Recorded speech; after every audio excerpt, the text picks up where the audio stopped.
Guys welcome back to the channel. So ये हमारी software testing for diploma की 7th lecture है। अगर इससे पहले आपने पहले 6 लेक्चर्स को नहीं देखा तो सबसे पहले जाके वो उन 6 लेक्चर्स को देखो आप। मैंने इस चैनल पे एक प्लेलिस्ट बनाई है जिसका नाम है सॉफ्टवेयर टेस्टिंग फॉर डिप्लोमा। वहाँ पे आपको सारे लेक्चर्स मिल जाएंगे सॉफ्टवेयर टेस्टिंग फॉर डिप्लोमा के लिए। जो भी डिप्लोमा की सिलेबस है ये जो पूरी सीरीज़ है वो पूरी डिप्लोमा ओरिएंटेड सीरीज़ है। मतलब जितनी भी सिलेबस में आपको चीज़ें पढ़नी वो सारी चीज़ें हम डिस्कस करने वाले हैं।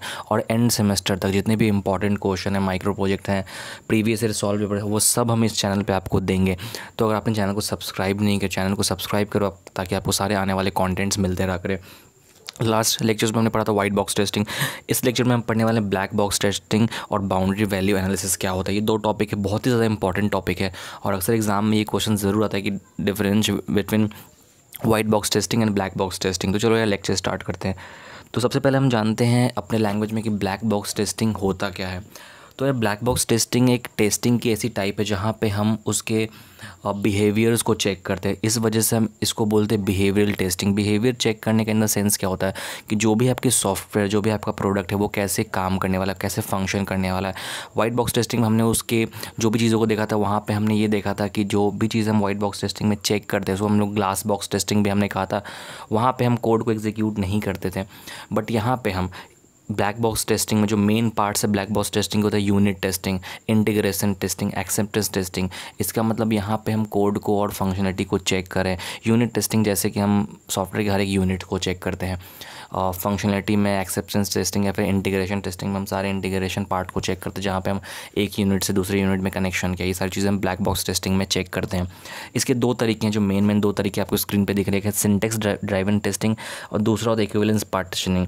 ठीक है, ये दो जो टेक्निक है ब्लैक बॉक्स टेस्टिंग की बहुत ही ज़्यादा इंपॉर्टेंट है। अगर आपको एग्जाम में क्वेश्चन आते हैं ब्लैक बॉक्स टेस्टिंग तो आपको ये दोनों के बारे में ब्रीफ में आपको एग्जाम्पल देना पड़ेगा या फिर आपको एक ब्रीफ डेफिनेशन देना पड़ेगा। तो सबसे पहले हम डेफिनेशन देखते हैं सिंटेक्स ड्रिवन टेस्टिंग का। This type of testing is applied to system that can be syntactically represented by some language, for example compilers, language that can be represented by context free grammar. In this case test cases are generated so that each grammar rule is used at least once. मतलब क्या होता है, जब भी हम कोई programming language को use करते, कोई भी प्रोग्रामिंग कोडिंग करते तो वहाँ पे हमें बहुत सारे रूल्स और प्रोटोकॉल्स फॉलो करने पड़ते। जैसे उसमें से एक होता है ग्रामर रूल, सिंटेक्स का ग्रामर रूल। सपोज़ करो जो कंपाइलर होता है वो एक अलग लैंग्वेज को समझता है, जो हमारी प्रोग्राम को कंपाइल करता है, जो हमारे कोड को बाइट कोड में कन्वर्ट करके डॉट क्लास फाइल में कन्वर्ट करता है। ये सारी चीज़ें होती हैं। तो ये जो सिंटेक्स ड्रिवन टेस्टिंग होता है ये उन्हीं चीज़ों को चेक करता है कि जो भी चीज़ें आपने यूज़ की है, जो भी आपने कॉन्टेक्स्ट यूज़ किया है वो सही मायने में यूज़ हुआ है या फिर नहीं। ये सारी चीज़ें यूज़ करता है। क्या जो ब्लैक बॉक्स टेस्टिंग की जो ये पार्ट सिंटेक्स ड्रिवन टेस्टिंग है वो बुक्स में बहुत कम मिलेगा आपको। मोस्टली जो ब्लैक बॉक्स टेस्टिंग की जो इक्विवेलेंस पार्टीशनिंग है वो बहुत इंपॉर्टेंट टॉपिक है और ये आपको बुक में पढ़ना भी और बहुत ही इंपॉर्टेंट टॉपिक है। जो इक्विवेलेंस पार्टीशनिंग होती है वो होती है कि it is often seen that many type of input work similarly, so instead of giving all of them separately we can group them together and test only one input of each group. देखो equivalence partitioning का मतलब क्या होता है, बहुत सारे ऐसे input होते हैं जब हम प्रोग्राम लिखते हैं तो बहुत सारे ऐसे इनपुट होते हैं जो जिनका आउटपुट सिमिलर होता है। ठीक है, बहुत मिनिमल डिफरेंस होता है। तो हम इक्विवेलेंस पार्टीशनिंग में क्या करते हैं कि हम सारे इनपुट्स को, जितने भी सिमिलर इनपुट्स हैं हमारे, ये जितने भी इनपुट्स हैं सिमिलर जिनका आउटपुट सेम है, उन सबको हम ग्रुप में डालते हैं और ग्रुप में डालने के बाद उनको हम चेक करते हैं। एक ग्रुप से एक किसी इनपुट को चेक करते हैं। सपोज़ करो आपके पास 10 इनपुट है तो आप 10 इनपुट को सेपरेटली चेक नहीं करोगे, आप 10 इनपुट को एक ग्रुप बनाओगे, ग्रुप ए, और उस ग्रुप से कोई एक इनपुट चेक करके आउटपुट पास कर दोगे, टेस्ट केस पास कर दोगे। इसको हम बोलते हैं इक्विवेलेंस पार्टीशनिंग।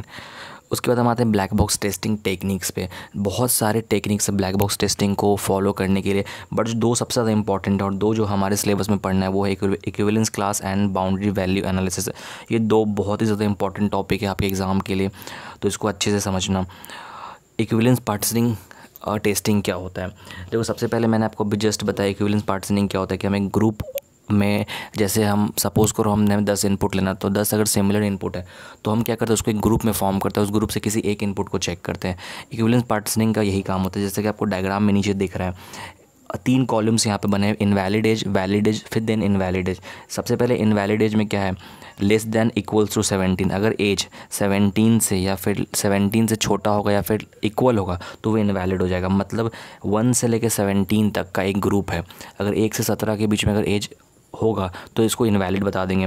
वैलिड एज 18 से 56 का होगा तो वो वैलिड होगा, और इनवैलिड में 57 से बड़ा होगा तो इनवैलिड होगा। मतलब आप यहाँ पे देख पा रहे हो कि अगर हम ये इक्विवेलेंस पार्टीशनिंग का क्लास का यूज़ नहीं करेंगे तो क्या होगा, यहाँ पे हमें 1 2 3 4 5 6 मतलब हर एक नंबर के लिए टेस्ट करना पड़ेगा कि वो वैलिड है या इनवैलिड है।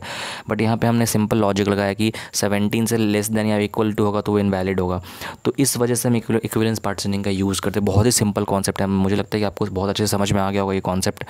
तो अगर आपको इसको लिखना है तो आप अपने लैंग्वेज में लिख सकते हो, अदरवाइज जो मैंने आपको यहाँ पे डेफिनेशन और पॉइंट्स दिए उसको भी आप स्क्रीनशॉट लेके नोट्स बना सकते हो। उसके बाद हम आते हैं बाउंड्री वैल्यू एनालिसिस पे। सबसे पहले हम देखते हैं कि बाउंड्री का मतलब क्या होता है। बाउंड्री का मतलब होता है हमेशा एंड टर्म्स, जो लास्ट के टर्म्स होते हैं जो बाउंड्रीज़ पे होते हैं, जैसे हमारे maximum values, minimum values, start value, end value, upper value, lower value, इन सबको हम लोग बोलते हैं बाउंड्री एनालिसिस। जो बाउंड्री पे हमारे होते हैं, सपोज करो स्टार्ट करना हुआ, एंड करना हुआ, या फिर अपर वैल्यू, लोअर वैल्यू हो गया, मैक्सिमम वैल्यू, मिनिमम वैल्यू। यहाँ पे हम बाउंड्री वैल्यू एनालिसिस में जो चीज़ें यूज़ करते हैं, तो मैं आपको एक बार डेफिनेशन बता देता हूँ, फिर आपको मैं मतलब समझाता हूँ। Boundary testing is the process of testing between extreme ends और boundaries between partitions of input values. Suppose करो आपने कुछ वैल्यूज़ लिया, उसकी जो एंड है और स्टार्ट है उनको हम पहले चेक करते हैं कि वो सही से फंक्शन कर रहे हैं कि जो एक्सट्रीम एंड्स हैं like start and lower, upper, maximum, minimum, just inside, outside values जो होते हैं उसको हम चेक करते हैं, और उसको हम बोलते हैं बाउंड्री टेस्टिंग करना। जो इसमें जो मेन टॉपिक्स हैं, जो बाउंड्री वैल्यू एनालिसिस में जो मेन चीज़ें आती है वो होती है minimum, just above the minimum, a nominal value just below the maximum. Suppose करो आपने मिनिमम वैल्यू लिया 1, सपोज़ करो, तो जिसमें आप चेक करोगे जस्ट बिलो द मिनिमम क्या आ सकता है, 0.9 या फिर 0.99, या फिर अगर आपने मैक्सिमम वैल्यू लिया 100 तो उससे ऊपर क्या आ सकता है 101। तो इन सब वैल्यूज़ को जब हम चेक करते तो वो होता है बाउंड्री वैल्यू एनालिसिस की एक्सट्रीम एंड पे क्या है और एक्सट्रीम स्टार्ट पे क्या है, इन चीज़ों को हम बोलते हैं बाउंड्री वैल्यू एनालिसिस। मैं एक बार फिर से बोल रहा हूँ, अगर आपको नोट्स बनानी है तो आप इन चीज़ों का स्क्रीनशॉट लेके आप नोट्स बना सकते हो ईजिली। आपके एग्ज़ाम में ये सारे टॉपिक्स आने वाले हैं और आपको एग्ज़ाम के पॉइंट ऑफ व्यू से बहुत ज़्यादा इंपॉर्टेंट है, तो आपको ये चीज़ें पढ़नी चाहिए। जो चीज़ें मैंने पढ़ी है, जो चीज़ें मैंने एक्सपीरियंस किया, वही चीज़ें मैं आपको इस चैनल पे बता रहा हूँ।